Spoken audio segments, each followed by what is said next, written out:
Ladies and gentlemen, we are back. I have an exciting show lined up for tonight. We're joined by Keri. How do you pronounce your last name? Burnor?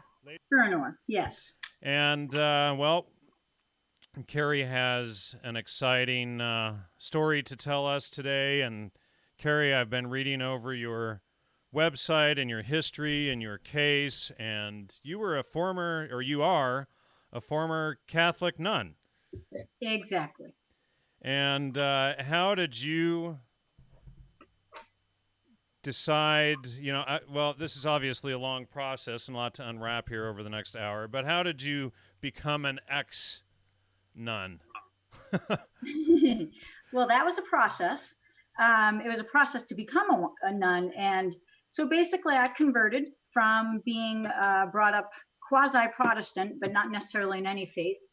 And due to being very attracted to the Roman Catholic Church in high school, and I immediately thereafter became a nun within one month of my having been brought into the Roman Catholic Church. And from there, I lived on in the convent for about 5 years in Still River, Massachusetts. You can find my name in the directory under Sister Benjamin Burnor, 1996, 97, and 98. I'm in the Catholic directory in Worcester, Massachusetts, which is the official publication that indicates who is a nun in the diocese. And then from there, we lived on the farm. We did organic farming and so forth. And after that point, I felt a calling to go more into a hermit type of a lifestyle. And I had the blessing of my superiors to do that. And so I left. And in order to become a hermit, you have to prove that you're going to live the life out. So I moved back to Spencer, Massachusetts in 1998, started to pursue that path. And within 2.5 years of my pursuing that path, a certain priest ends up grabbing my left breast in a confessional. Now, that's not a big deal compared to what other people go through, but in my case, I was absolutely stunned because it's completely opposite of what I was pursuing. So the whole thing I tried to keep it out of the courts. It ended up going into the court, unfortunately. And of course, if you want to find that out, that whole entire story is called Divine Challenge. And the book is available now. It's available by hardcover at this point. We're still working on Kindle, but this is called Divine Challenge: The Clergy, Sex Abuse of a Hermit Nun, and its 15-year cover-up by a monastery and church officials, and that's what it looks like. And so hopefully you'll be able to find that. Hashtag Divine Challenge should get you directly to the page. We've been intercepted heavily, and that's why I apologize for being a little bit late here. My entire computer and everything got really messed up today, so I apologize. So basically, at this stage, the matter goes to court, and I ended up having to change the trial date so that I could have witnesses come forward. And the morning of, they changed the judges. They had allowed the abbey, the monastery where this matter took place. This was under spiritual direction at the monastery, St. Joseph's Abbey in Spencer, Massachusetts. And so basically, the case was foiled, and the priest was acquitted. His name was Father Joseph Chukong. So when I did more research into the situation, I found out that there were other victims. First, another one came forward, a friend of mine, Sister Mari Malouf. She told me that someone else, that happened to her by the same priest. And then in the course of 7 years, I found out that basically the monastery was a big sex ring, and that there was more than one victim, and more than just me, more than just Miriam. It was actually a plethora of several different kinds of victims, ranging from vulnerable adults who are sexually abused in their childhoods, involving satanic ritualistic abuse, and the list and the laundry goes on and on. So when I realized that okay, this is not a one-time problem. This priest is not just he's a symptom of a problem that's bigger than that. So I went to go into deeper research and found out okay, there's some underpinnings here that tie into Vatican politics and into Massachusetts and into the bigger picture as to what these effects are having on our country, when our country basically was essentially, I go into this in heavy detail on my recent International Tribunal for Natural Justice. I actually did a testimony, and that's on YouTube right now. And I go into the entire plan about how the Jesuits basically took over our infrastructure. They took over our judicial systems, our, on every single level, our banking, our economy. They did this by way of bringing in their universities from the very beginning. And it's interesting, if you look into the history, you'll find that Samuel Morse actually condemned the Vatican and said that we would never have diplomatic ties with them. And then upon Reagan's coming in the 1980s, he opened up diplomatic relations. And so America was laid waste big time as a result of that. So interesting. Other people get into this who are far more adept, like Kay Griggs. She gets into this. She was married to a colonel, and the colonel, when he would go on drunken tirades with her, he would expose the whole entire thing about how this whole thing is actually this is embedded deep within the fabric of our military and armed forces and so forth, how they control them. And you've also read the work of Eric John Phelps, correct? Absolutely. Now, Yes. early on, I was turned on to his work, and I kind of just dismissed it at the time because I saw so much more evidence for a Zionist influence. But now I've been wondering if there's been a sort of a bait and switch there, and the same thing I think with Islam has gone on too. So I've been rethinking that. We see, Islam had attacked Europe more than 500 times before the Crusades. So we attacked them 12 times, but they had invaded Europe 500 times, even got all the way up into Iceland and Ireland and captured, millions of slaves up there. And so all of this history has been suppressed, and you're not supposed to talk about Islam at all. And all of the focus has been on Israel and on Zionism, and I'm wondering if that isn't a red herring type of situation. I've been thinking that for the last several weeks. We've been doing a series on Islam as well with Lloyd DeYoung, and we're going to finish that up, I hope, next week. But militarily, strategically speaking, there would be reason for a bait and switch type situation. So I'm not completely against the idea. So since you and I started talking, it's been more than a month, I think, emailing, and then with my series on Islam, I've been going, oh gosh, I'm going to have to go through and reread or go back through all of Eric John Phelps' work, and then there's Johnny Carlucci's books on this topic as well. So I'm thinking I'm going to have to dig into his books and figure out this whole thing with the Jesuits. So let me ask you, how long were you a nun? I was a nun total in the community and as a hermit for 14 years total. Wow, as a hermit too. So I've got some notes here, and it says, I converted to Roman Catholicism when I was 17 years old. Shortly after, moved into the convent at St. Benedict's Center, Still River, Massachusetts in 1993. I served God and the covenant for 6 years before moving forward with my commitment to become a hermit nun in the Diocese of Worcester, Massachusetts. So how does one, that's a huge step because we're social animals. So how does one decide to be a hermit nun? In my case, it was a very strong calling. It's not for negating the world. It's actually to separate oneself from the world and give service, a life of service by prayer, by praying for the world. And the monks of old would kind of, in the Desert Fathers, they would talk about it, that it's basically when one monk offers their life that way and it's in total alignment with God and it's beautiful and it's all, not someone running from a crime or doing something like that, but someone who's genuinely a monk, that it actually raises basically the consciousness of all mankind when someone does that. So it's an offering, it's a gift. Now sorry, go ahead.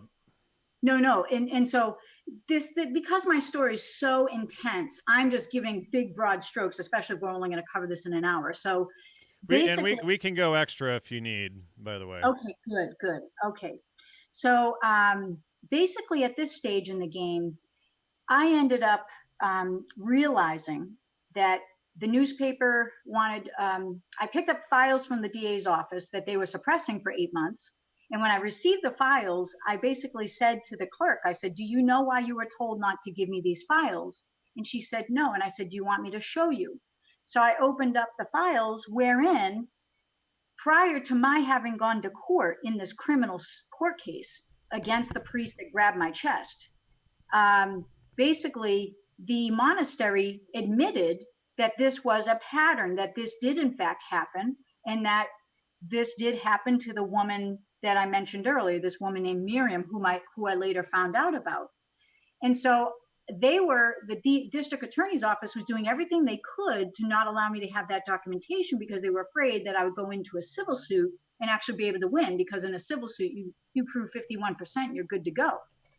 So at this stage, I went to the Spencer New Leader on my way back home, and I dropped off a file, not everything, just a part of it.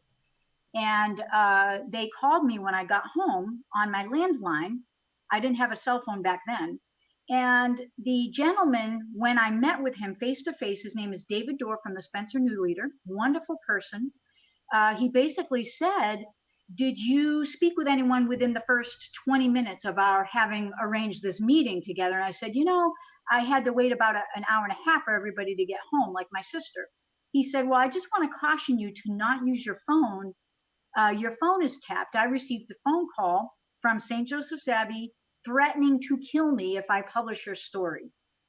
Wow. That's when everything changed on me. That's when things went from a boob grab to, what the heck is this about? What am I a part of? I don't understand how, if it's just a boob grab, why can't they just fix it? Why can't they just not have the priest work with women? That's all I was asking for. But they needed to use my case as a feature case so that the other victims would not come forward. They were afraid that others would come forward if I won, if somehow I won in that case. So at that point, I realized, I sat down with the diocesan official. Her name is Sister Paula Kelleher from Worcester, Massachusetts. And she's in charge of all women that are becoming nuns. And so she basically gave me the clue that I was being followed 24 hours a day, and people were tracking my movements. And when I got home, the name of the individual that she was giving me a hint was actually in my email. So I went to someone in law enforcement. I said, who is this? And they said, oh, that's CIA. I said, why do they have a CIA somebody following me? I am not that interesting. I don't do anything. So this is where I realized in 2007, 2008, I went on to the radio show with Greg Szymanski for the first time. And people like Leo Zagami would call me up and ask me to get involved in their projects and things like that because of my background in ecclesiastical Latin.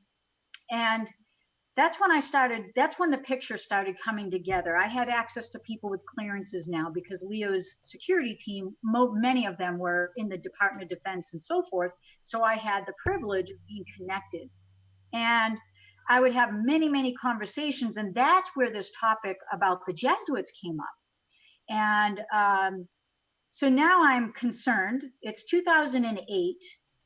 And I'm like, okay, some people are following me. They're tracking my every move. I think I need to stop what I'm doing.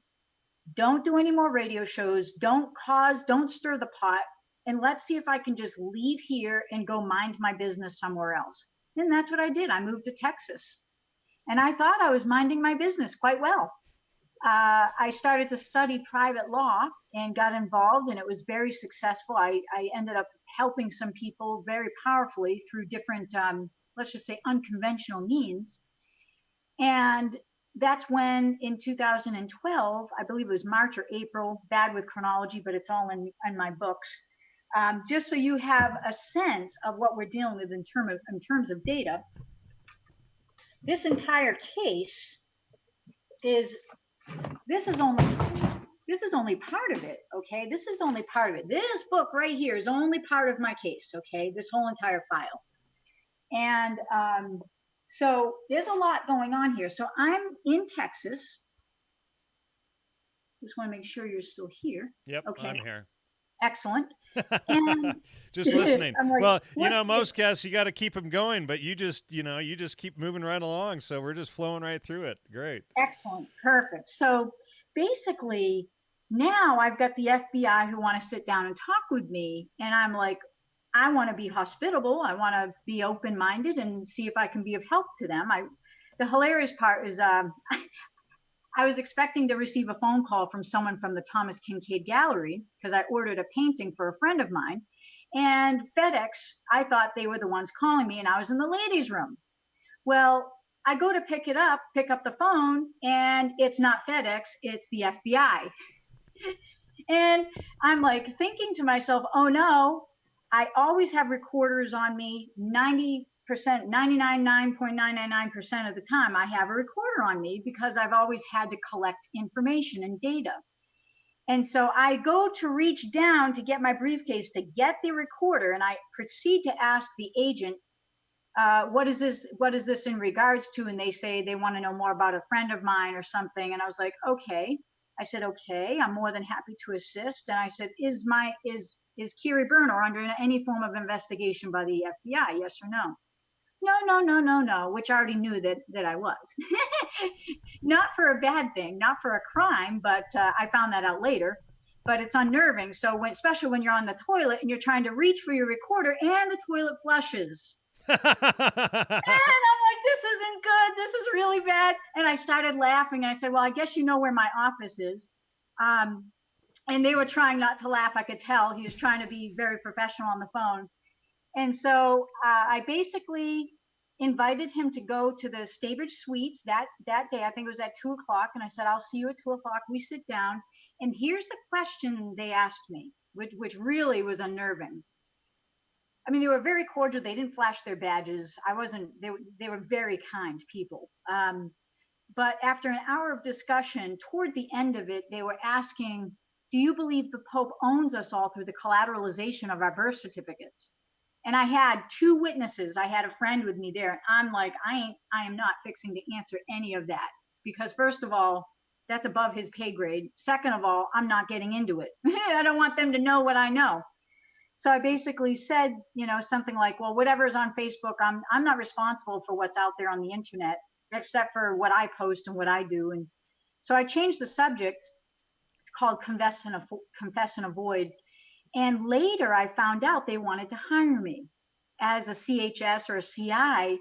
And allegedly, because I know they said in the file that I knew a lot and that I had an alphanumeric code and that only Congress could get into the file or something. So I was like, all right, this is really weird.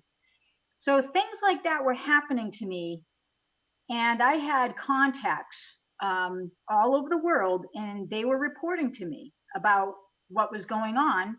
I mean, I literally walked into some guy's place, and he was a high-level Freemason, and my friend was with me, another one and he walked up to his desk and said, I have your the name and the dossier of the FBI agent who sat with you. I said, how do you have that? I never told you who talked to me. And he said, we're watching your back. So basically, I'm like, why are people watching my back? Why are people following me? What is it about my life that I know that I don't know? So now here's where things start taking a very I know that feeling. It doesn't make sense. It's like you think you're living your life, right? And you think you're being harmless, and it doesn't make any sense. Well, anybody who speaks truth is not harmless. I guess so. I guess I learned the hard way on that one. I think, doesn't the Bible, God cannot lie. Jesus is the way, the truth, the life, et cetera, like 219 times. And the truth will set you free. It sure does. Well, free from a lot of things. Yeah, well, and so anybody who speaks the truth, they're always going to try to suppress that information because Satan is the father of all lies. So what was it about my story that caused them a problem? So here's the deal. I go in for a surgery in 2011 of July. Okay, in July.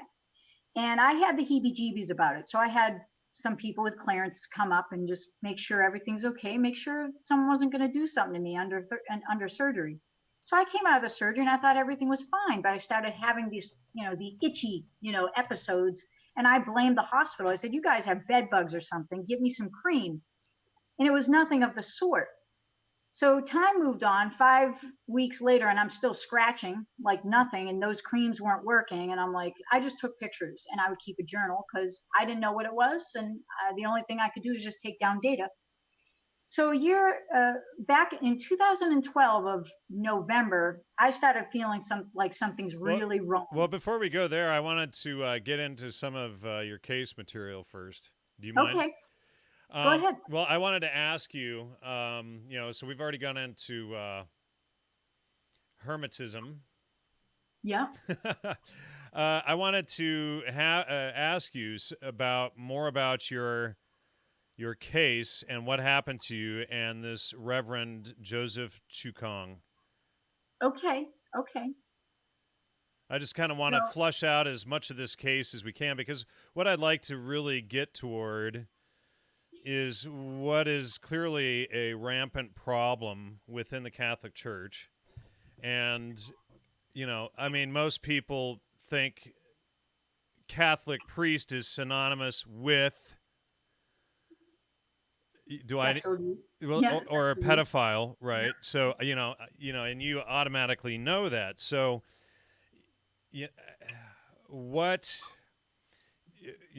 anyway, I just want to flesh out more of the specifics of your case if we can, because I did read over, quite a bit of the notes on your website and things like that. And I think that's kind of an interesting story I want to get into first. And then we can go into some of the other investigatory research that you did about nanotech, et cetera, toward the end. Excellent. Okay, good. All right. Well, basically, in my naivete, I really thought that if I brought my matter forward, that the priest or the church would want to do, quote unquote, the right thing, especially if I was not in a threatening way asking them to do the right thing. So one of the interesting matters that was unfolding in regards to the case was that when this thing happened to me, when the priest grabbed my chest, I waited for another monk to go on duty, a friend of mine. His name was Brother Philippe Macron was the first one I spoke with, and then Brother Patrick the following day. And keep in mind, I was sleeping. I was at the monastery on retreat for the whole week. So I didn't want to make a scene. I didn't want anything to change. I just wanted to talk to my best friends. So I did. And the monk stayed up with me till 3 a.m. We talked almost the entire evening. And he basically said, to keep this confidential, he said, if you were a monk at our monastery, you would be the abbot. And I said, that's nonsense, Philippe. I said, come on, why would you say that? And he's like, no, you don't understand. You're coming here from a true heart, and you want to pray, and you want to give your heart to God. But there's people here. They're not being like monks. They have another agenda. And I said, that's hogwash. Because I just couldn't believe him. I was like, why are you saying that? And he said, I overheard monks talking about a way to try to set you up and have you leave. I said, why would they go to such a degree to just have me leave like that, to make up something and have a priest do this? He said, because you know too much. I said, brother, I don't know anything. And see, now at the time, I was very non-judgmental. So if I heard something, I would just put it in a category and say, oh, that priest is struggling with a certain kind of a sin, or that monk was struggling with a sin or something. And I would just say, oh, well, we just need to pray for you and let's work together on this. Like, these people would jump over the wall and ask me to be their spiritual director. I'm in my early 20s, okay? And these guys are older. They've been at the monastery for over 30, 35 years. And literally, the tears were coming down. Like, this monk asked me, I got to be careful because I don't want the name to come out. But basically, he's like, I want you to be my spiritual director. I'm like, are you out of your mind? I said, I'm trying to get canonical status with the bishop. And in order for me to do that, I have to have a spiritual director from here. So I said, I'm not saying no, but if you ask your abbot and he gives permission, then I will say yes, only if he gives permission. So he goes back, he asks the abbot says, well, you got a good choice. It was the priory at the time, Father Isaac. And he said, Father Isaac said, good choice with picking Sister Burnor. That's a good choice, but you shouldn't be unfair to her. You don't want to put the burdens of the abbey on her shoulders. Well, I didn't know the level of what I was dealing with. This man was telling me he was seriously addicted to porn, and all I could say, all I could ask him was, do you know that that's a sin? And he would say, well, yes. And I was like, well, all right, so you know it's a sin, so don't do it. I thought, it's as simple as that, but I'm not dealing with that. There's something bigger going on. And then other monks would come up to me and tell me that monks from within the monastery would, would sexually harass them. And that's when I finally said, because I was looking at all of this in the paradigm of, oh, this is a sin. This is how sin is dealt with. I didn't have a bigger understanding of how to deal with these things. So I said, come live at my house. I'll get an extra job and I'll take care of you. You don't need to live here if people are attacking you. So when all of this stuff happened, as far as the case itself, I didn't want to go to court. I tried to resolve this in-house. When I had dialogues with the monk that was in charge of the internal investigation, the monk that was in charge, Father Isaac, he completely turned the whole thing against me. And he was taking down data. He didn't report anything to the police. They hired a private investigator on me. So when I went into the courtroom, they didn't even tell me that. And it's supposed to be in the file. You can't just do that. You have to have some record that you've hired somebody and for a good cause. So when I brought this forward and I only asked for the priest to not work with women, the priest wrote a letter and said, in front of my friend, Grace Haggerty, I promised to ask the abbot Dom Damien Carr to have him not work with any women inside or outside of the monastery. And so he wrote the promise to me, and I wrote to him. I said, I promise I won't bring this allegation forward in a court matter. We will stop the court if we can just have you agree to that.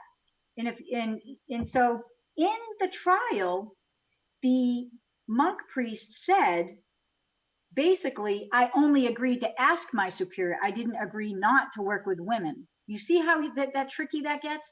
Now, he was a graduate of Fordham University. That's a Jesuit college, okay?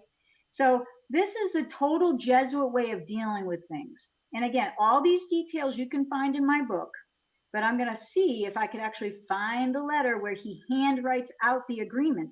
But it has the police reports. This is the very file they were trying to suppress. This is the police report that they wanted the court case to go forward. And when in fact we have another victim of St. Joseph's Abbey named on the first page, 5/13/2002. This is the Commonwealth of Massachusetts Department of State Police. Detective Ryan, I believe, is the one who wrote this report. He says, I made contact with Singleton via telephone. She said approximately 10 or 12 years ago, Chu Kong, the same priest, grabbed her breast and squeezed it. She said that it was definitely an intentional act. Singleton reported that around the time of the incident, she had conversation with Chu Kong about it. She said that he initially tried to explain it away, but subsequently, and it goes on and on and on. All of this to say, this victim survivor asked the Abbey to not move forward with the court case and said, listen, I will tell you my story if you don't move forward with this. And so, no, what did they do? They kept it all, and they continued to use the court case to destroy my credibility. So I came out in the court of public opinion and basically just exposed one thing after the other with the Abbey and their dirty dealings.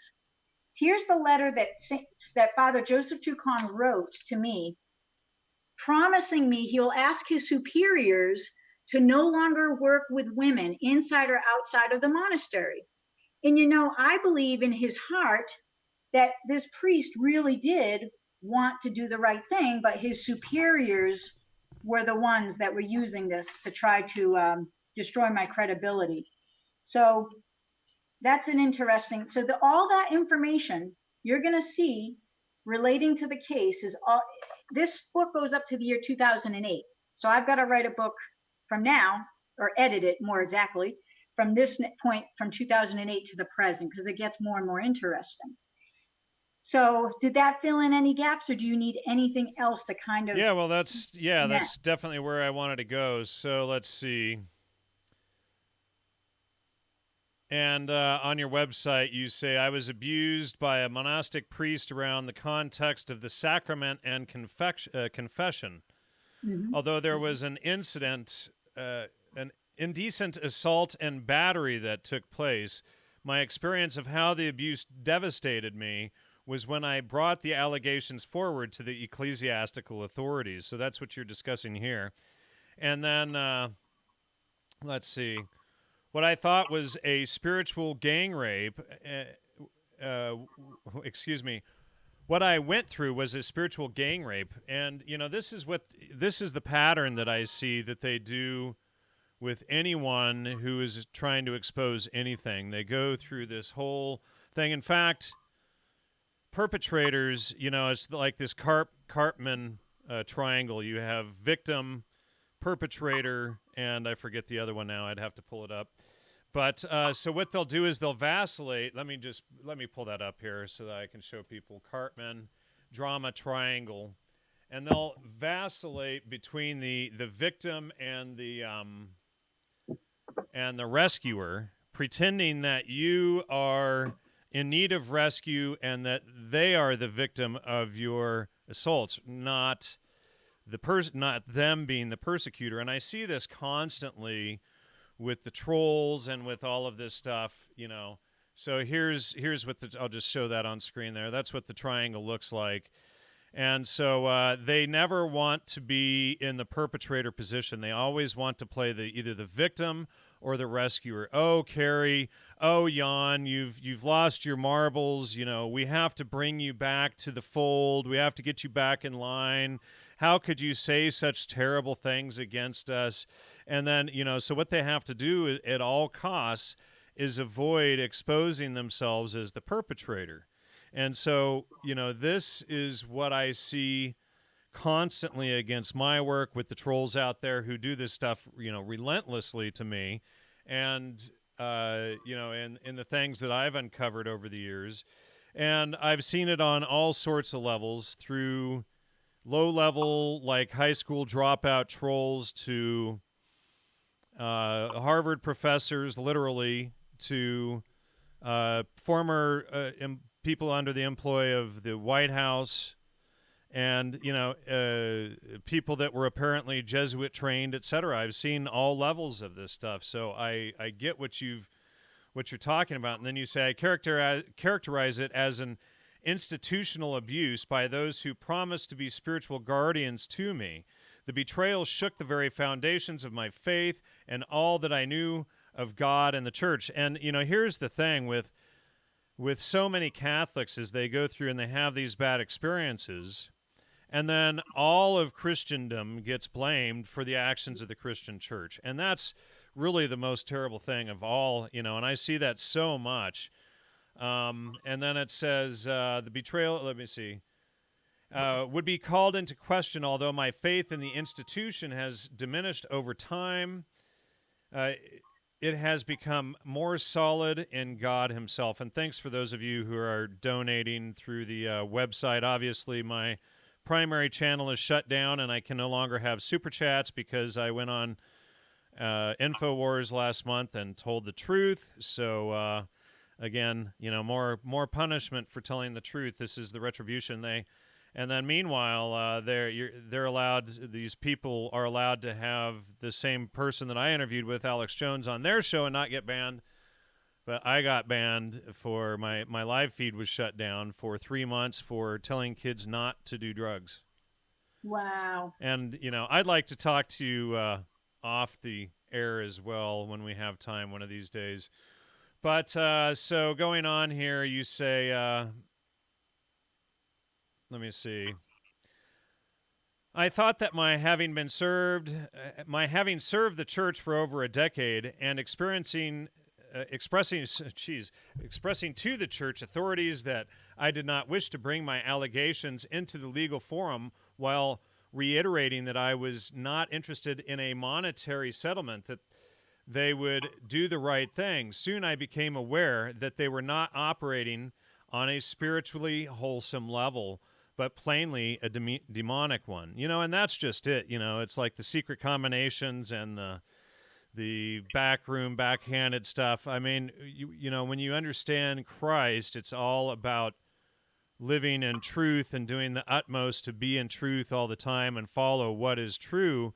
Then when you do that to the best that you can, of course we all fail, but you actually begin to see those who are trying to undermine. It goes back to the Bible, those on the right hand of God versus those on the left hand of God. And when you're on the right hand of God, it shows you those who are on the left hand, which is, of course, Satanism. And suddenly, people that you thought were friends, you can see them and you can see their actions and how they do these things. So, what I see is you're experiencing this all around you within the church. So, when did you leave the Catholic Church? In 2008. And do you mind if I ask what denomination you are now, or? Oh, no, not a problem at all. It took me 3 years to study. I didn't know who Jesus was after all this. After 7 years, I was like, who is God? And also dealing with that person, like I mentioned, Leo Zagami, and being in his group of people, they were presenting Gnosticism. They were presenting me with some really strange things. So I went in depth into study, into Freemasonry, Gnosticism, the early church, and I arrived at Orthodoxy. Did you? And in having read the book The Papacy by Abbe Goutet, I might have said his name wrong, Father Vladimir, who in the late 1800s had access to the Vatican archive, he found out that the whole papacy was a complete fabrication, and that the original church had no understanding of that whatsoever, the way it's understood now in Romanism. And so after Correct. I finished reading that book, and then I had a Hebrew scholar, Greek, someone who could read Greek, and I translate Latin, and I pulled up this document because I was like involved in the studies of Franco Collins and the Almanac of Evil, and then this might throw you for a loop. From my own research, the Vatican was not built in Rome. The Italian Rome didn't exist until the late 1300s, early 1400s. Very interesting. And the real Rome was Tartary, which was the old world order, and now, of course, we see them replacing it with the new world order. But this explains why the Orthodox Church, which is Russia, Serbia, Greek Orthodox, etc., and I've been to the monasteries in Metoia, Greece, but the reason why that is the original is because that was all at one point Tartary, and there's been a significant effort to cover that up. So, it's like, basically the Jesuits, again, Joseph Scaliger and Dennis Batavius, who they started it under the Jesuits, and then it looks like at the Council of Trent they spent 17 years rewriting the history, and this is what the Crusades were really about. They weren't about, or not the Crusades, excuse me, the Inquisitions weren't about witchcraft. It was about eliminating the books that discuss Tartary and this stuff and presenting a new history to the public. And then they went out and they acquired and burned all of the old historical information to cover up the history of this massive Tartar empire. And then they rewrote that, and the Jesuits went around and seeded false religions throughout the area. So we see the dissemination of these religions, like Tibetan Buddhism, for instance, came about in the late 1400s, and we're told it's supposed to be ancient or whatever, but it's really not. And it's another one of these sexual predator religions, from what I've found in my own research. And I've been looking into, like, the 14th Dalai Lama. He's tied every way from Sunday to nefarious groups, and he was on the CIA payroll for up through the 70s, and probably still is. But there's numerous newspaper articles discussing the Dalai Lama, and let me see if I can find that. Hold on, And let me how do see. you spell Tartary? Tartary?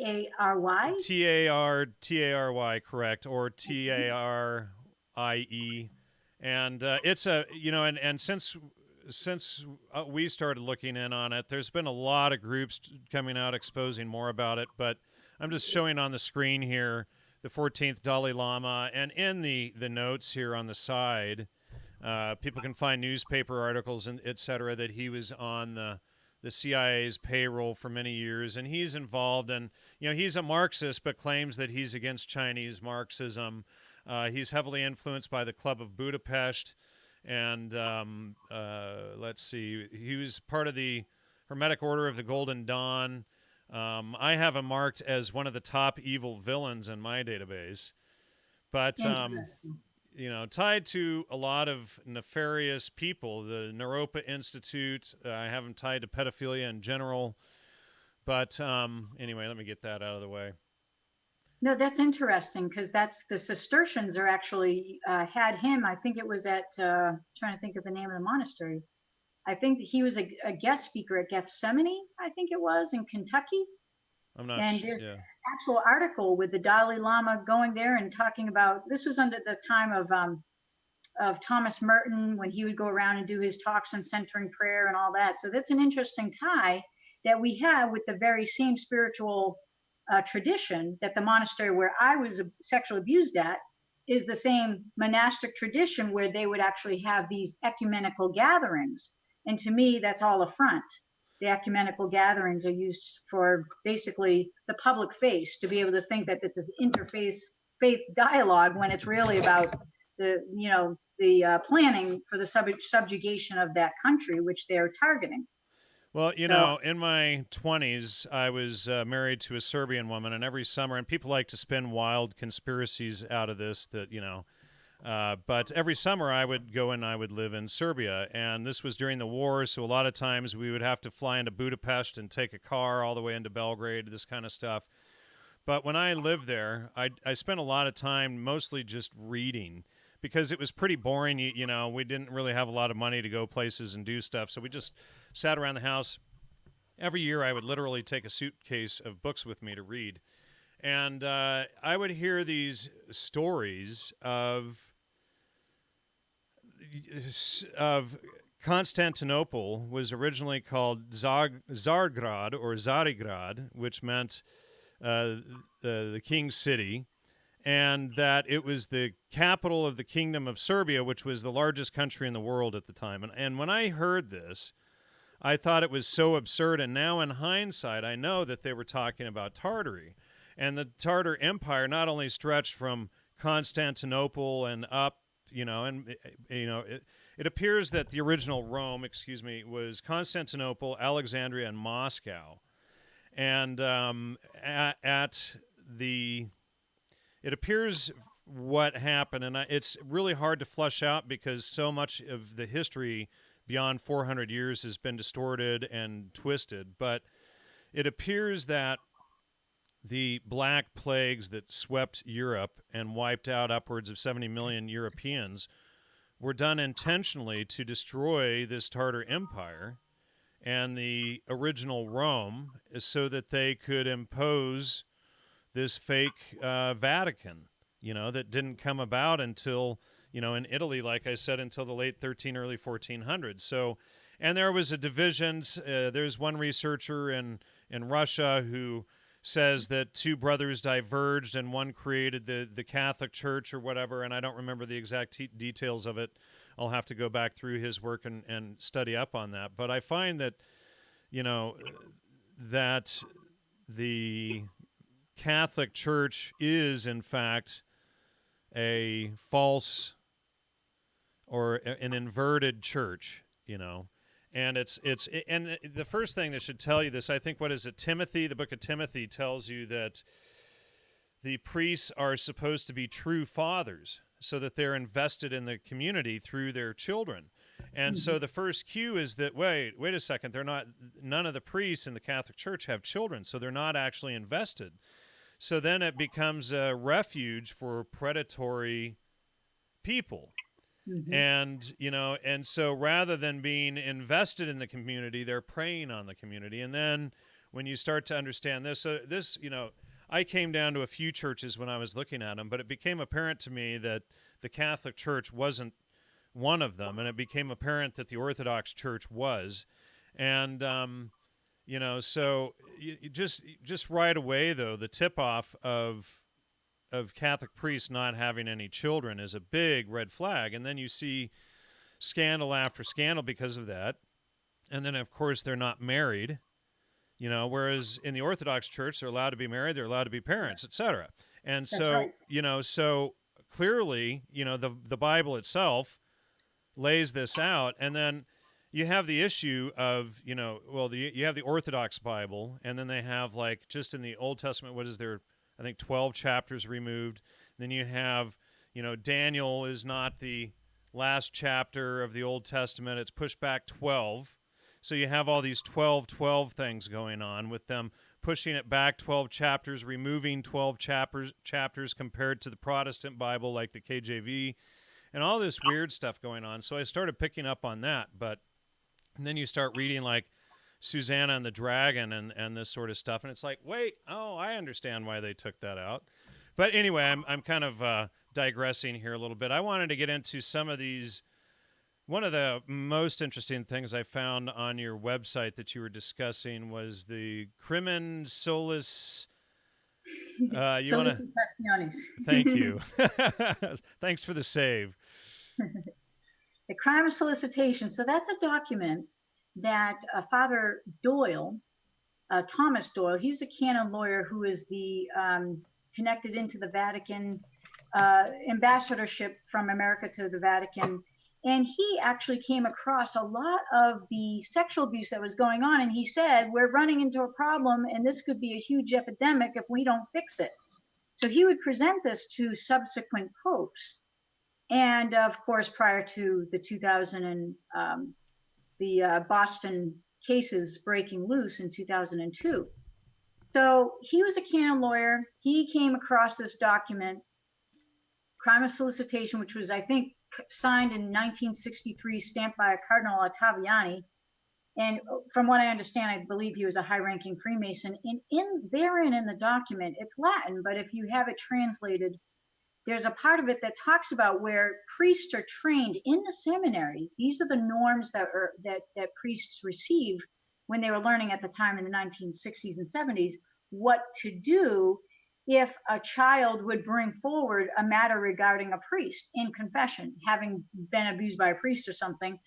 And so the priests were instructed to basically cause the kid, to be silenced and threaten the kid. If you continue to bring this matter forward, we're gonna put your family under what do they call that? Interdict, or it's just the canonical term for basically silencing them or punishing them, even to the point of excommunication.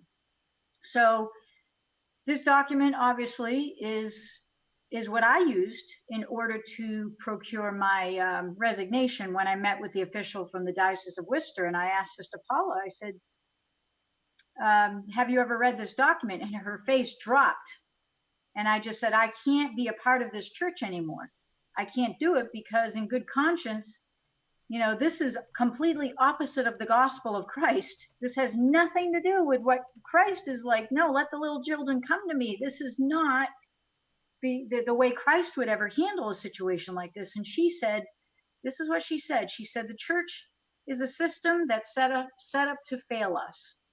I said, well, why are you still a part of it? She said, I'm 80-something years old. I just had open heart surgery or whatever it was. And there's nothing much I can do. And I said, well, I can't stay here. I've got to get out. She's like, well, can we still be friends? I said, well, of course we could still be friends.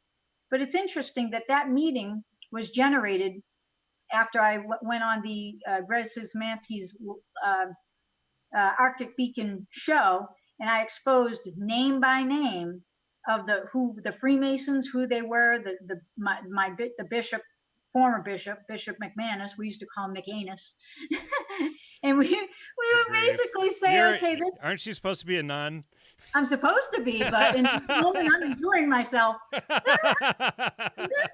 So, uh, so at this point, I exposed literally, the associations with him and the Freemasons, and then Mary T. Jean got onto the program, and she actually started talking about her situation, where a federal judge allowed her a special injunction so that all state police in Massachusetts were barred from going near her, like a restraining order, within X amount of feet, because and John J. Conti, who was the district attorney at the time. You can find this on YouTube, Massachusetts State Police, Mary T. Jean versus Massachusetts State Police.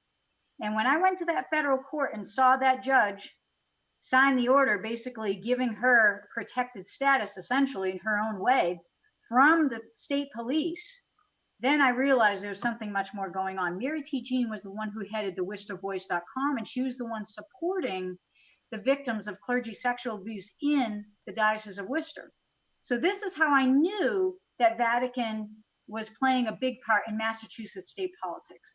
And then later, when I connected through to, Greg Szymanski, Christopher Strunk, other, whistleblowers, even in the Catholic Church, whistleblowers, that's when I realized this isn't just Massachusetts. There's a bigger plan that they have in mind. So bottom line is, you're absolutely right. They do not want to be esteemed as the perpetrators. They want to be seen as the victims, and that's one of their best tactics that they use. And I mean, who would ever total think? inversion every time. I see it so much. I see it just constantly because, as I told you before, when I first reached out to you, I'm one of the leading experts on MK Ultra out there, and the whole 60s psychedelic counterculture was created lock, stock, and barrel by the CIA, and I've found the documents and the people behind it, and I exposed all of that. And I've been attacked relentlessly for the last 8-9 years because of it. People that I thought were friends, all kinds of stuff. And they get in and they infiltrate you, pretend like they're your friend, and then when you figure out that they're dirty, they flip it on you and pretend like you're the one out there attacking everybody, and you're the one who's, causing all of this stuff. But they can't ever let the public know, who's under their mind control, that they are actually the perpetrators of it. So, they constantly use inversion, invert, and all manner of fallacies as well. But, the key thing that they do, especially these Satanists, which is really telling, they'll sit there and deny that they're a Satanist while they exactly invert the truth. Well, that's what Satan does. So, let's see.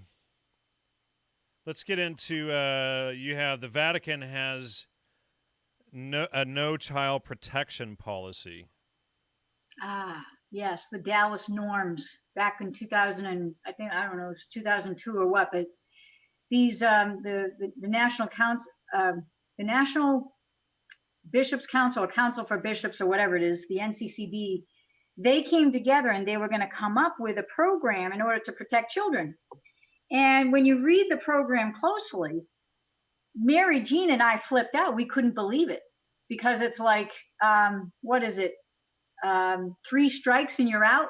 So you would have to be proven to actually have assaulted a child 3 times before you get, pushed to the next place or punished or canonically sanctioned or whatever. And that document I don't have readily in front of me, but when we saw that document when it came out, it was one of the most disturbing things, because it's a 3-time strikeout policy, when in fact it should be obviously a 1-time. You mess up once and this is a done deal. Now it's interesting with the canon lawyer, Doyle, the priest, Father Doyle, he was finding that it's interesting, our fathers and our nation were very wise people. When Samuel Morse said we do not need to have Vatican diplomatic relations, because if we do that, that's the beginning of our downfall. Well, that's the thing. When this priest, this canon lawyer, would actually do more research, he found out that many of the files were being held in Washington, D.C. under the cover of diplomatic diplomatic pouches, diplomatic documentation in order to evade being investigated. So that's many documents were being held at the Apostolic Nuncio uh, in Washington, D.C. It was a shock. It was a shock. So these are the things we need to watch out for. And as a nation, you got to ask, if one priest is known to serial offend and get about 300 children, okay, that's just one priest. There's a compendium one can purchase. Ever since I've been talking about this book, it went up $500 in value. Randy Of course, Engel. that's another tactic too, is buy them all out so that, yeah. Yeah, So yeah, the public can't get a hold of them, and then make it so normal people can't afford them. That's I've seen that a lot too, unbelievable. isn't So it? it's like $680 now, but it's called The Rite of Sodomy, Rite of Sodomy, by Randy Engel, Engel, and or L. Is it all pedivores at the top? It's pretty much. It's pretty much. I mean, I in mean, Malachi. you realize like reading through the Old Testament and what Jesus stood for, that the vampirism was real because the blood is the life, right? Mhm. So then you see all of these blood drinking, blood sacrifice rituals and things going on, and then you go, wait a second.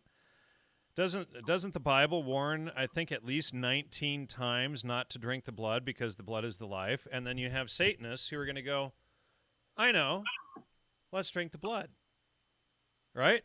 Yeah, They're it's gonna foreign to us. they're gonna invert the Bible and do exactly the opposite of what it says, and then they drink the blood, and this is why they're supposed to be excommunicated from society for doing so, because then they start to feed on everybody, especially the children.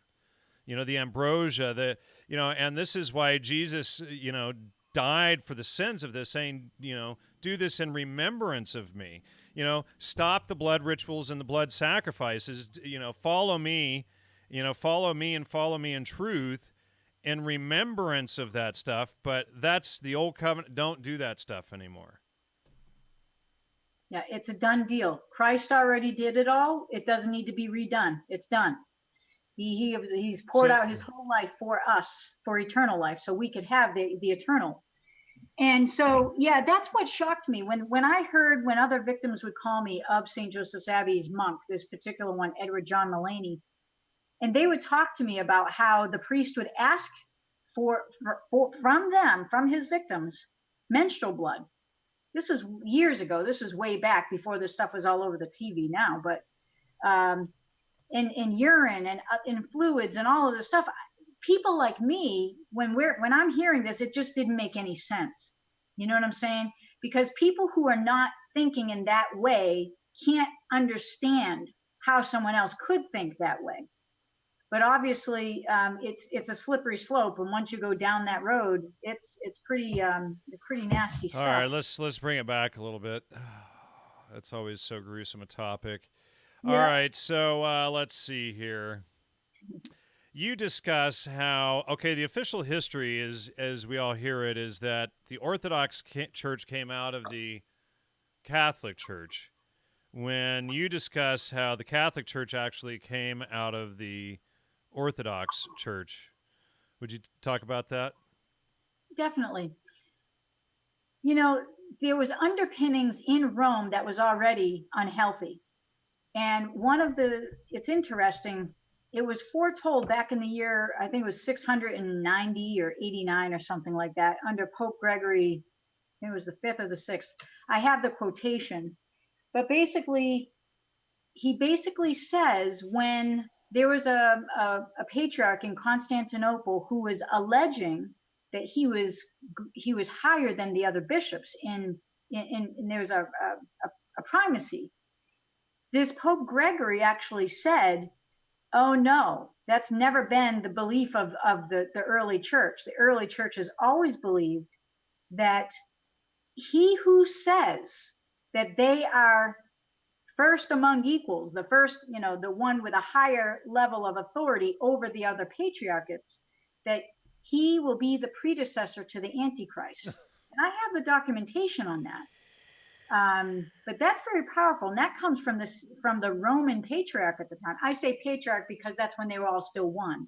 Okay, And there's a bunch of documentation that gets into all this stuff. But the Orthodox thing, the thing that made the most sense to me was the book, The Papacy.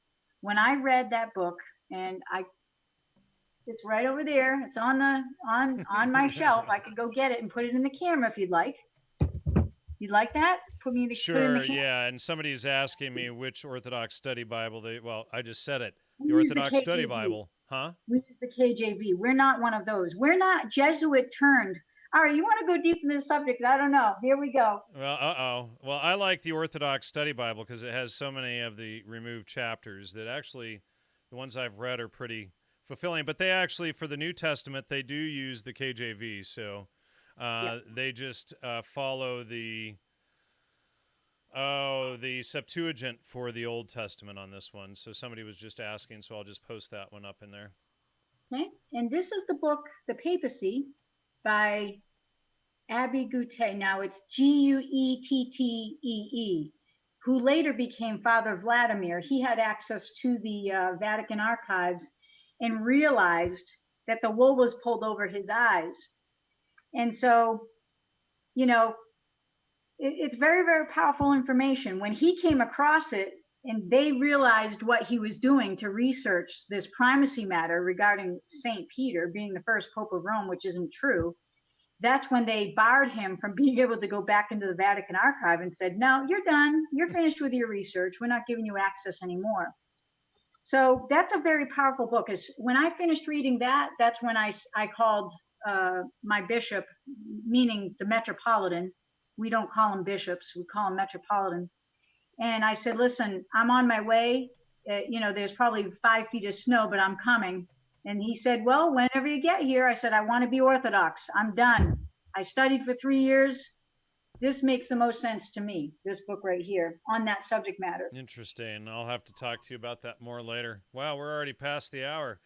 So let's see here. I still have quite a few more topics to get into down here.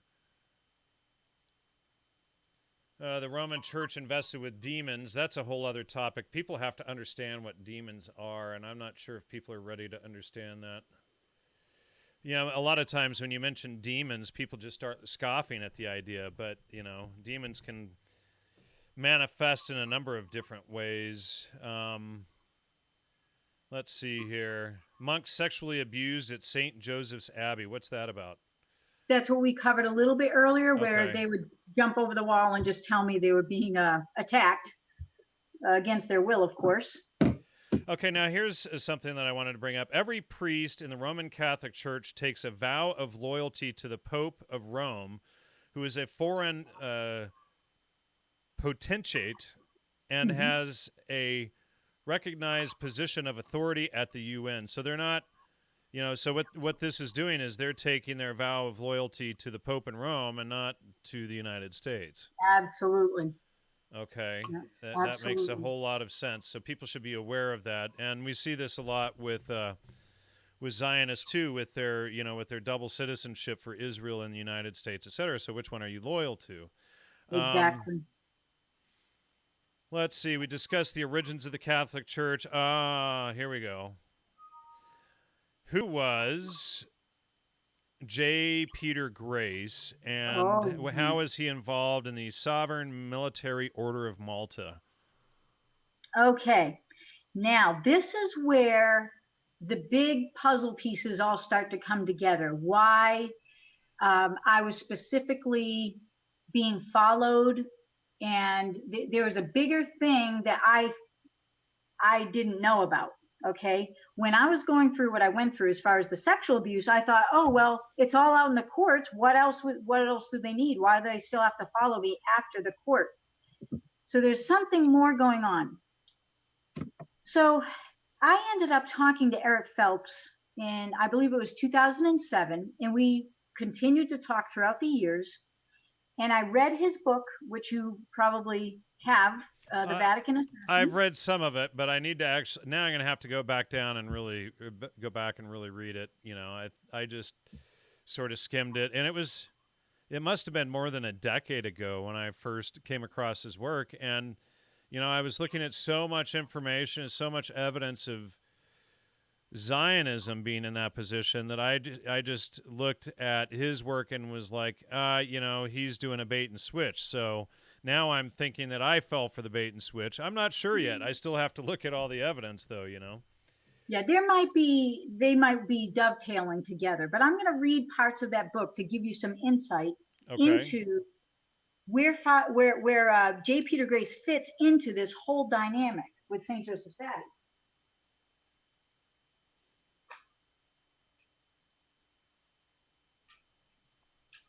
Okay, this is the book. Okay, This is it. grief. That's Eric John Phelps' book. Yes. Now, for those who I are, wonder if he'll send me a copy if I tell him, hey, after I read that 1,500 pages, I'll have you on this show. How many pages is it? Is that about 1,500? He'll probably send you this just to be nice to you, so you don't have to deal with it. I don't know. Thing. I don't know. Reading on a screen would probably be worse for me than an actual hard copy. I see what you're saying on that. So basically, yeah, this book here is 1,800 pages. Oh, yeah. Good grief. Yeah, this is hardcore, but I like it because it has a lot of pictures. I like the pictures he's put together. But basically, on the J. Peter Grace issue, here's what he has on page 1092, J. Peter Grace and Henry R. Luce. CFR Henry what? Luce. Oh, from the Time Life magazine, Henry Luce. I've done a lot of investigation into him. Interesting. Did you know he donated for Mepkin Abbey, property to Mepkin Abbey? No, I didn't. Okay, so I'm finding it interesting that J. Peter Grace. Well, he was Skull and Bones, so that would make sense, right? In retrospect, of course, but not in the moment, because when I was a nun, I thought I had no idea that. Yeah, you didn't want to know about all this bad stuff going on. I had no idea. I thought it was just the New World Order. I had no idea that we were the center of the New World Order. I had no idea. It's shocking.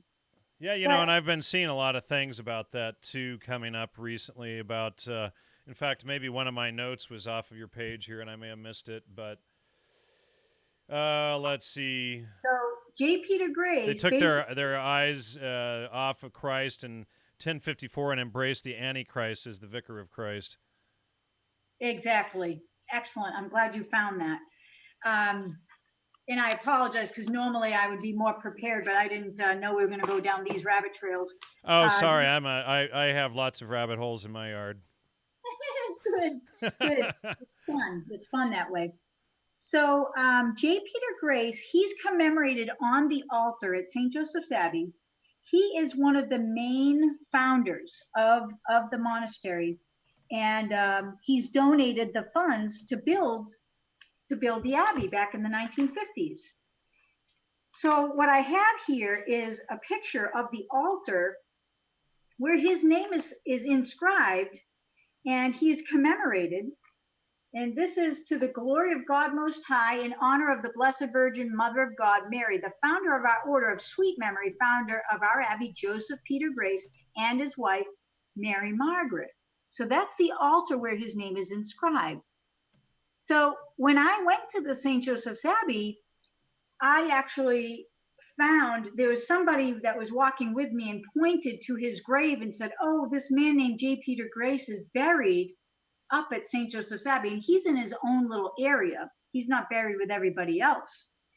So when Eric Phelps was talking to me about this J. Peter Grace, I flipped out. I couldn't believe it. I was like, nah, that's not the same guy. And he's like, oh, sister, it is. So here's what he has to say. CFR Kingpin J. Peter Grace Jr., an international shipping tycoon and industrialist, became the head of the American branch of Archbishop Francis Cardinal Spellman's Knights of Malta, while Skull and Bones and CFR member Henry R. Lucifer Luce, leave it to Eric Phelps, he's going to just say it, controlled the American press from Rockefeller Center in New York across the street. I got something to tell you. Go ahead. Henry Luce is who helped Gordon Wasson and Aldous Huxley and the CIA, along with Alan Dulles, kick off the psychedelic revolution. Oh, my goodness. Ding, ding, lights just went on. Yep. Yeah. So yeah, that's my area, and I've been working on exposing. So you're like one step away from the work that I've been working on for 8, 10 years, exposing, and it And all. I had no intentions of exposing anything. All I wanted to do was pray and love God and pray 10 hours a day and sing chant. All this stuff ended up happening later. So how all this stuff ties together is, well, this is the deal. I'm gonna see if I can I'm gonna get you one of these because you really do need to see this, and I'll All take right. pictures of And this. ask This is very ask important. him, or if he'll mail me a hard copy too. If not, I'll take the CD. But Okay. so I've got a couple statements here. Let me see. Gonal had a statement in here. Let me see if I can find it. He says, "I have a family that are Catholics. It's strange that they can't see how it goes against the Bible in so many ways. I'm grateful I was never baptized in that church." Mm. And then somebody else has a question for you, and this is from Louisa. She says, "Before this is over, Jan, could you ask Keri her opinion of Tony Pantel- Teleresco. Pantelleresco's work?" Mhm. Absolutely. I think he's done tremendous work. He basically is like a pioneer. He's been doing the nanotechnology exposure for the longest time, and he's helping everybody on a more broad range of things. Nanotechnology, coming down through geoengineering and foods and all this other stuff. The only reason I knew about nanotech was because of what happened to me when I was Yeah, we haven't actually. even gotten to that yet. I, I I, I, know. I was pretty skeptical at first when I came across on your website, and then as I read through more and more, and I downloaded some of those documents and read them, it's like, okay, she actually did her research and she's got her evidence together, etc. And so I'm not ready to go there quite yet, though. So if we can. Okay, you take your time. All this to say is Tony's work is excellent, and yet for those who have been specifically targeted by military grade nanotechnology, that's kind of more of my expertise. Yeah, But and I know Louisa personally, and she's been targeted as well. I'm starting to understand what a targeted individual is. When you become one, and you go, oh, that's what it is. it's not fun. It It's not starts with fun, and the shadow banning and stuff like that well, that oh they do. well, and years of trolls and years of inverting everything you say. It's like one of the latest lies about me is they're trying to scrounge up any history from when I lived in Serbia in my early 20s with my first wife during the summertime. And so what they do is they try to spin it that I was there as an agent or this and that. But so we had founded this organization. Like the Croatians, they had a lobbying group. The Bosnians had a lobbying group. The Serbs had nothing. And so we used to go out and protest, against the bombing of Serbs, which of course were Orthodox Christians. And so, some of us in the group were like, hey, why don't we found an organization to give us like a legal, platform? So we founded this group called the American Serbian Association for Peace. And then, within a couple of months after we founded it, the war was over. But, what we ended up doing was having a couple of barbecues and a couple of meetings. And one of the guys, Dragan, managed to get himself on CNN during one of the bombings and was talking against the war. And that's all we got accomplished. And then everybody went home. And then the Croats and everybody else still has their lobbying organizations. And the Serbian American Association for Peace, ASAP, was shut down in like 2005 and nothing was ever done with it. But, so all of this stuff is always a constant inversion tactic that they're using, always inverting every detail of your life when they target you. And so, this is how you recognize, what's going on. And, the public, when they don't know the details, it's easy just to believe these lies without understanding the background story behind everything and, how it really works. They'll see, maybe a page or two or a couple of pages of things, and it's easy to draw false assumptions, especially when they're intentionally being misled Exactly. that direction.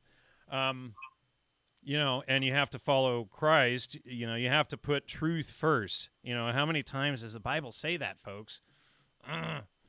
It's like, it beats it in, like the New Testament beats it in over and over and over. Get it yet? Get it yet? Get it yet? Get it yet? Get it yet? So let's see. The failure on the part of the Jesuits to register under state civil rights law. What is that about? Oh, and these are the 5 causes of action. Mm-hmm. So would you talk about those, and one about the Jesuits failing to register as a state civil rights under state civil rights law?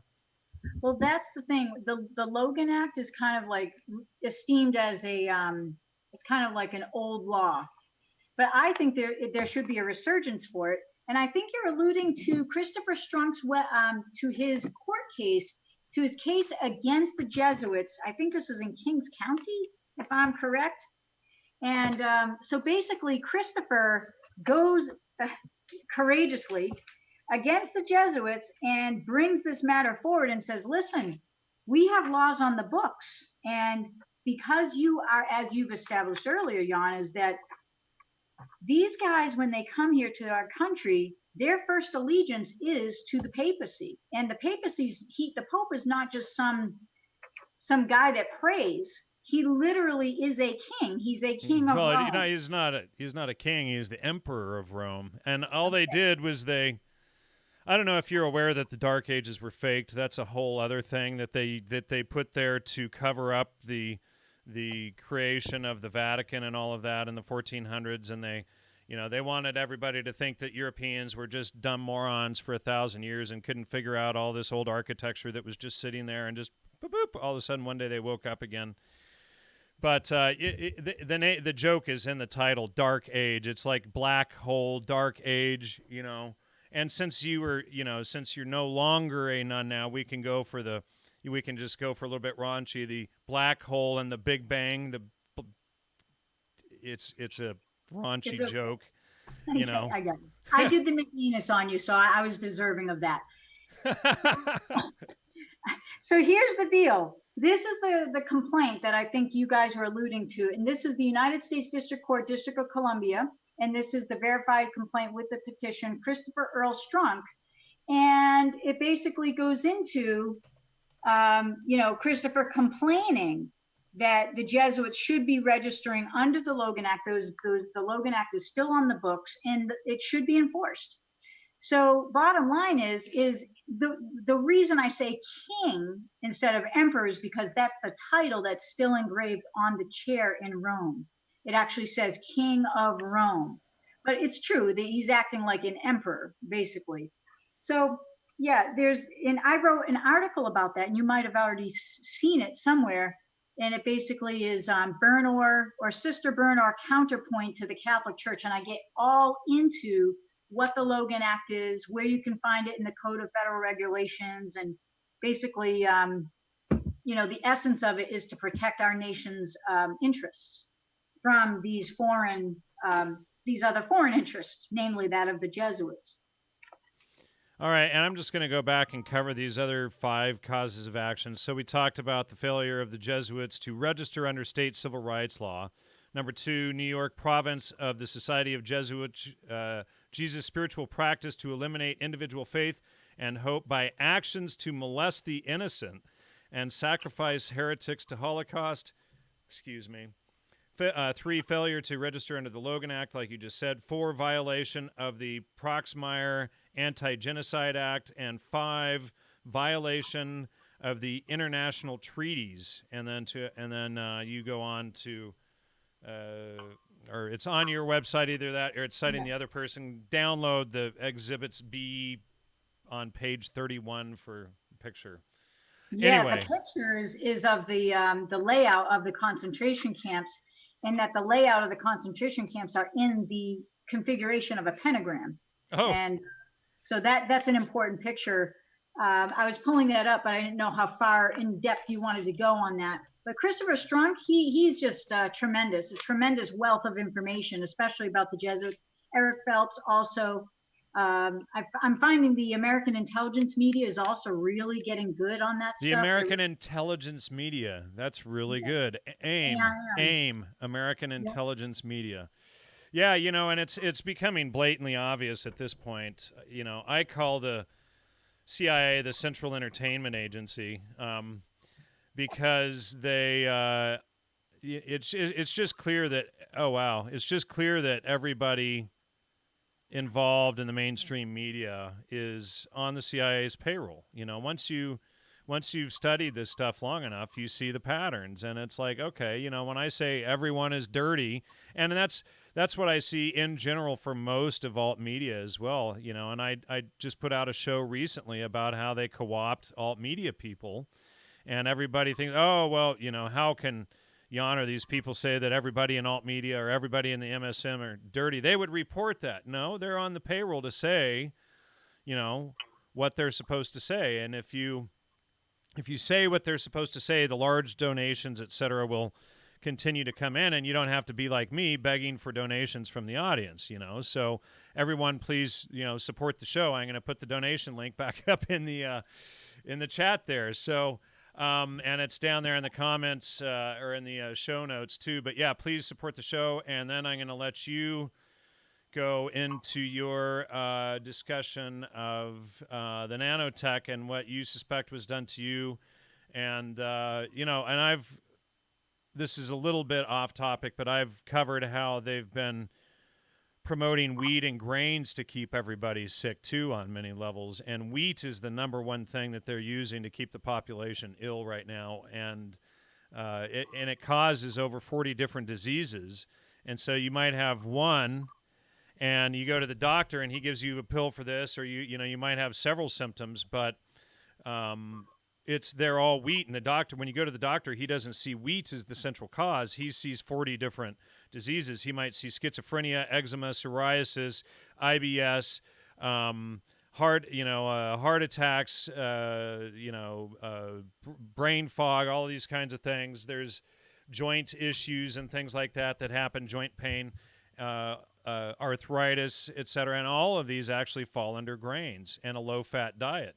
So they've inverted everything there again. They tell everybody to eat low-fat rather than high-fat when people live for centuries off of a high-fat diet, which is our performance diet. And the UN is promoting all of this veganism stuff. Well, Plato talks about how veganism is to cull the masses. So this is the agenda behind that. And then they want to promote heavy amounts of wheat consumption. It's the foundation of the pyramid, especially the whole healthy grains, and these are actually what make people the sickest, so you just constantly have to invert everything back the other direction to see how they've spun it all. But let me let you go into your topic there. No, you're right on point though, because the wheat is basically of all people who get into that is Tony Pantalleresco. He yells at you. He's like, if you want to be healthy and you're eating wheat, he's like, you're absolutely out of your mind. Absolutely. Well, so I spent 15 years in and out of the hospital from 94, 95 through 94, 95 through 2009. And then my worst was 5 days in the ICU in Peru.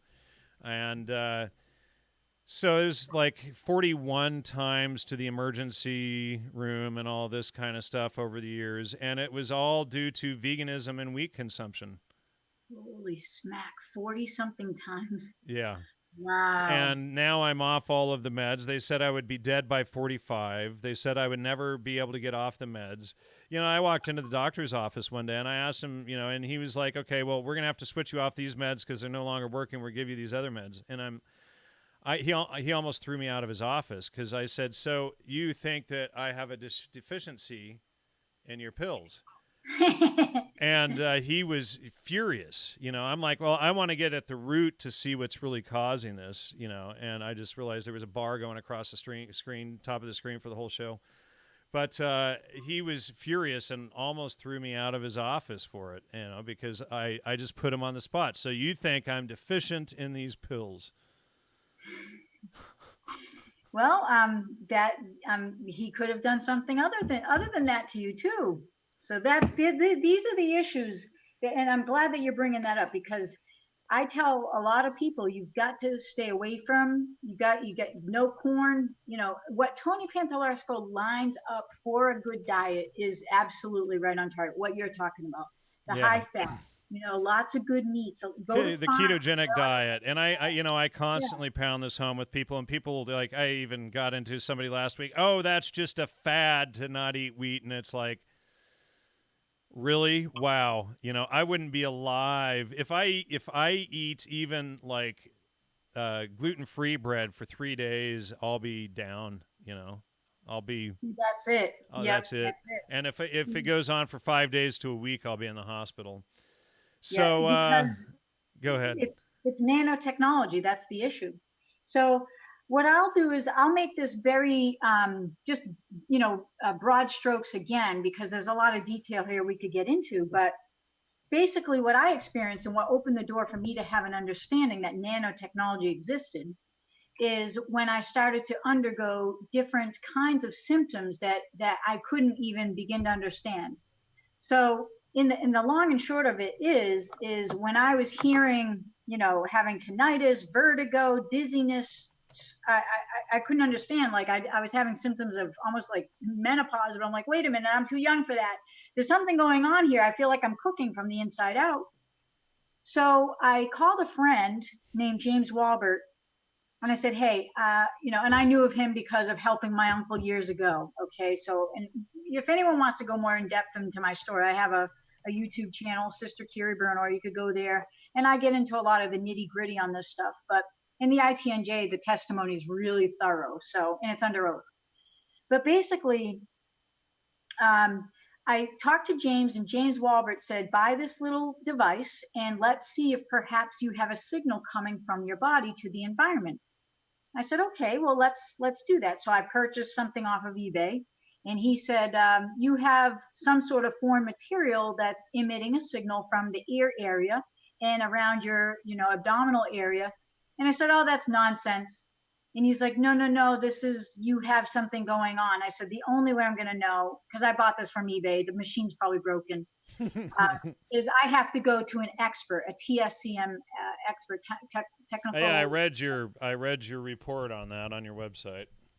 Excellent. So that's for me what helped me to get an objective look at what was taking place. So after 3 hours of being with Melinda Kidder of the Columbia investigation, she no longer does this kind of work, by the way, because it's just not easy. She basically found that there was a 0.02 microtesla or nanotesla reading coming from the same area where James Walbert was saying. And I was like, well, James, wow, I guess James was right. And then she found other signals in the RF spectrum, 2.86 gigahertz switch range, all that nonsense. And I basically said, well, what could this possibly be that's in my body? I said, it certainly doesn't feel good, you know. She said, it's like you're a walking, talking cell phone. So there's something in your body that's able to couple with a transmission so that you can transmit a signal and receive a signal. So I was like, okay, so that makes sense. I said, do you know how this happened? Because I did go in for a surgery, and that's the only thing I could think of where I was knocked out under anesthesia.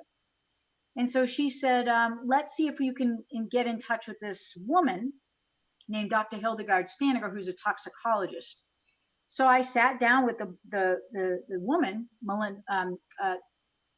Hildegard Staniger. I didn't know it was a lady at the time until I met with her. So I met with her, and she said, you have definitely a signal coming from your body, and that is a concern, obviously. And she tried to proceed to explain what it was, what the material was that was in my body. And I just said, look, lady, I don't understand this stuff. This is all science. I pulled out my debit card and I said, here, can you fix this? And she said, yes, but it's not going to be fun. It's going to be a very serious protocol, and you're going to have to follow it 4 to 6 months. And I said, fine. I'll be back in 4 to 6 months, and I'm not going to have a signal. I'm going to get rid of this. I wasn't born with this, and I'm not agreeing to it, and I don't know why anyone would bother with me. So she said, it's the Jesuits in the Vatican that are doing this to you. I said, why? I live in Texas. I mind my business. I teach some seminars. I I help people. I don't go on radio anymore. I'm quiet. So why would anyone want to bother with me? Till tonight. Exactly. And I've been a troublemaker for forever since. But on and off. So basically, she tried to explain to me that the Jesuits, that it's my love for Christ. And I said, wait a minute, there's so many people who love Jesus. She's like, you're not understanding. You know something. I said, I don't know anything. See? And so over time, it all was starting to come together. The relationship of J. Peter Grace. And of course, he's since passed. Okay, he's been dead for a while. His wife just recently passed. And so there's this bigger picture. So let me illustrate what the connections are in the affidavit that Dr. Hildy wrote. We kindly call her Dr. Hildy. And it'll connect some of the dots. But basically, under the surgical procedure that took place with me, that's when this material was inserted by way of a needle, which the scar was found by the detective. She was able to, private investigator, whatever she is, and she found that there was an incision mark here along my jawline, which I never cut myself there on purpose. I don't shave, so it didn't make sense to have that mark. Me either. I can tell. Good. You're looking orthodox these days. So this is July of 2015, and she's writing this in order to appeal to Obama to see if he could put me in some protected status. Obviously, he didn't. Okay. We wouldn't But expect him to. Huh? We wouldn't expect Obama to. Oh no, but I tried. I tried to Yeah. exhaust all my administrative remedies here. So here she says on page 4 specifically that nanotechnology, that's the part of the conversation she's going at, specifically in Keri Burnor's case, it, being nanotech, was used as a bioweapon, a chemical weapon, a weapon of mass destruction with specific parameters used to give her rabbit fever, leukemia, breast cancer, and or colon cancer, as well as the use of nanosilicon, CMOS, MEMS, neurospheroid technology used to violate her privacy, to damage her permanently, and to cause her death. Now, again, this is material, just so you know, that basically it's a weaponized form of nanotechnology. So I'm going to get into more detail on that in a second. Keri Burnor was perfectly clear of this technology. So after all those protocols of taking 75 pills a day and doing some really disgusting cleanses that are not fun and they're really gross, it's all formulated here in the story. This is the first time the story is coming out. My story, From Targeted to Free, Love is the Answer. This teaches people how I reverse engineered what was happening to me so I could clean my body out from all of this stuff. And the second DVD is also available, hashtag targeted to free, targeted to free, hashtag. And targeted is targeted, the number 2 and free.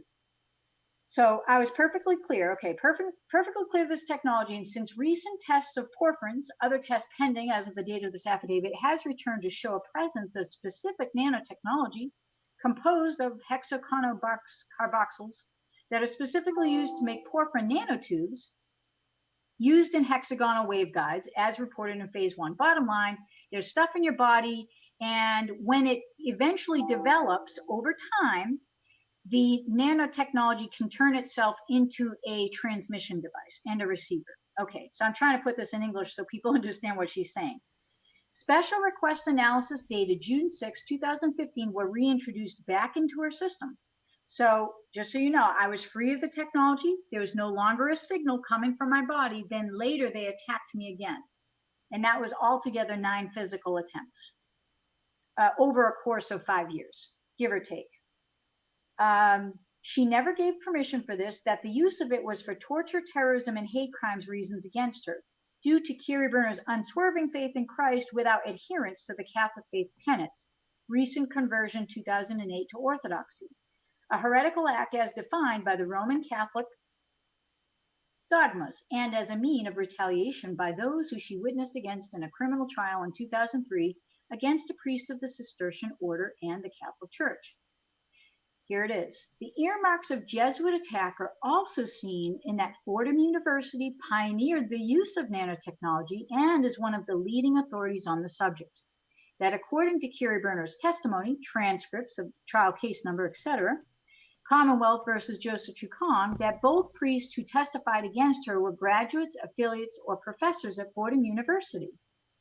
See, the Jesuits and the Cistercians have a very tight bond, just like the Jesuits and the Dalai Lama have a tight bond. There's reasons for that, as you know. Affian heard Keri Burnor mentioning her concern that this St. Joseph's Abbey in Spencer, Massachusetts was involved, and that this same abbey had a founder by the name of J. Peter Grace, who is also known as one of the leaders involved in Project Paperclip, an operation that furnished the way to assist German doctors of the Third Reich evade the Nuremberg trials while also assisting with protecting those involved in mind control experiments.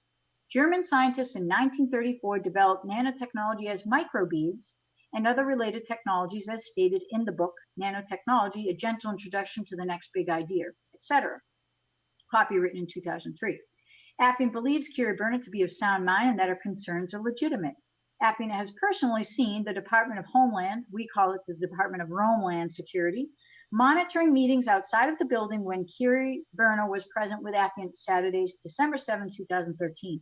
So this affidavit basically ties the whole thing together in that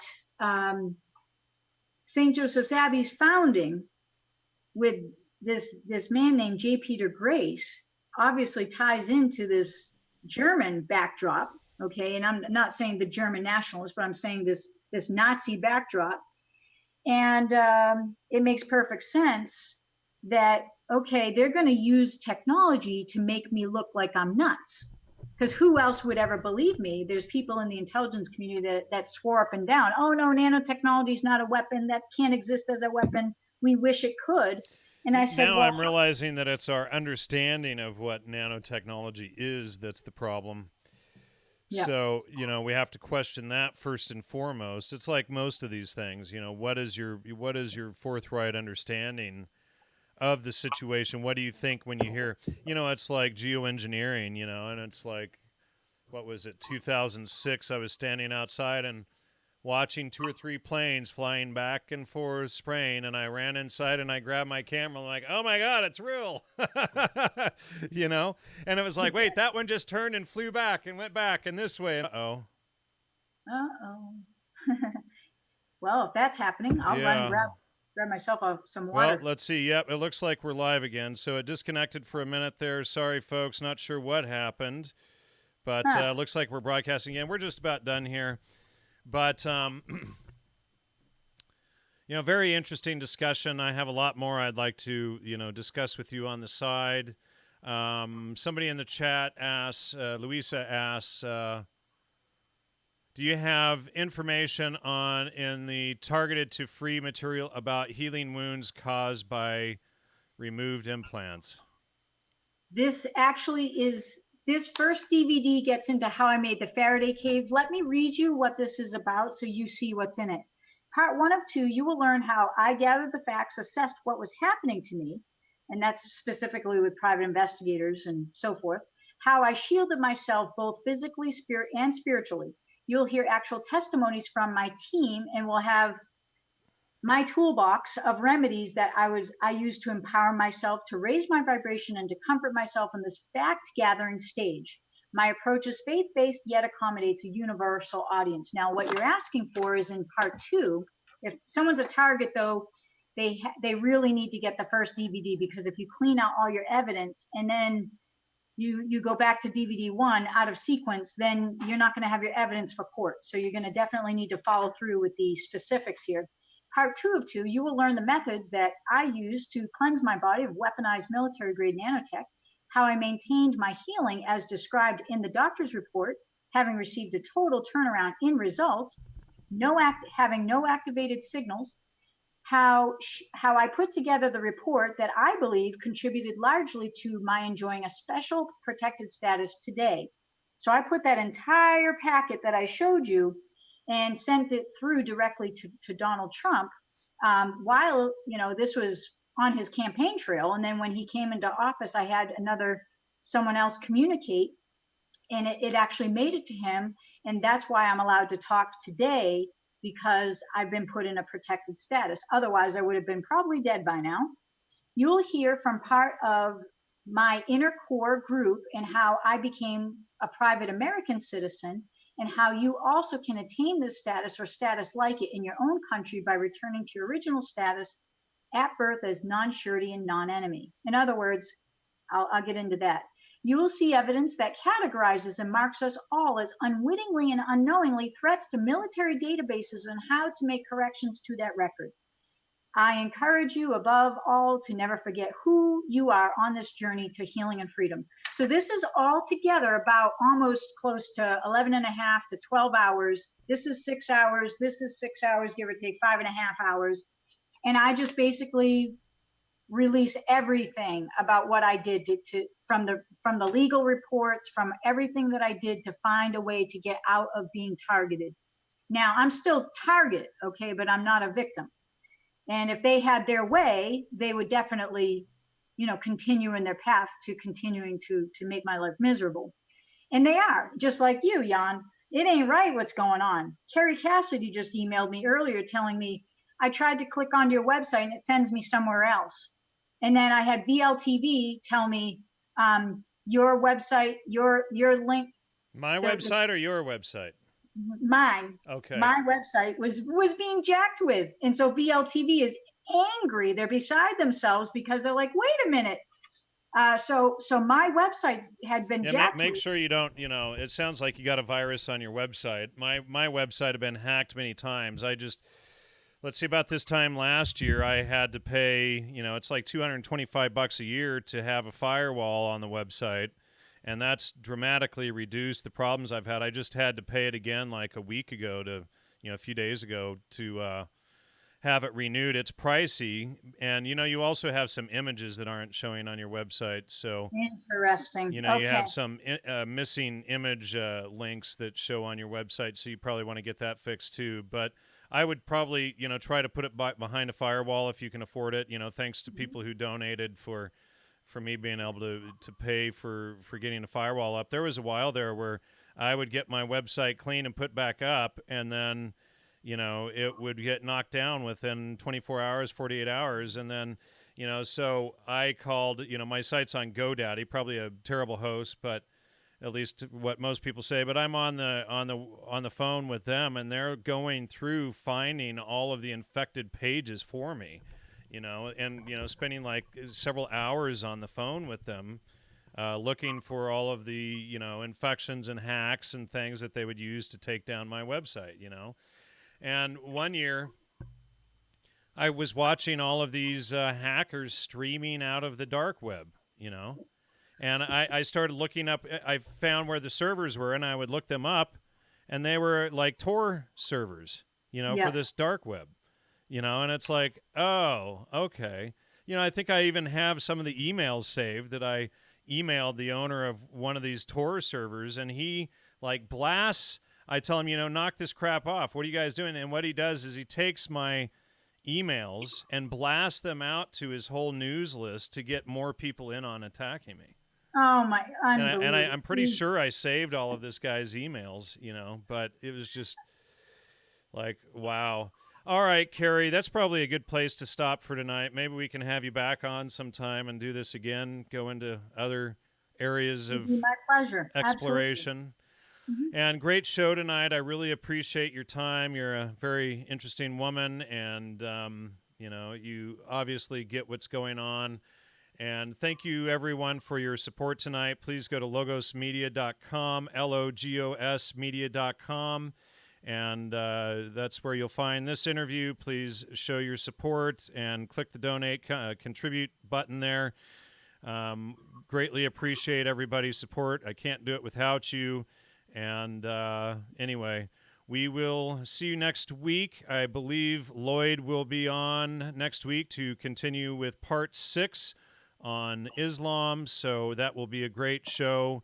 And that's it, everyone. Have a good night and take care. Much love. Bye-bye.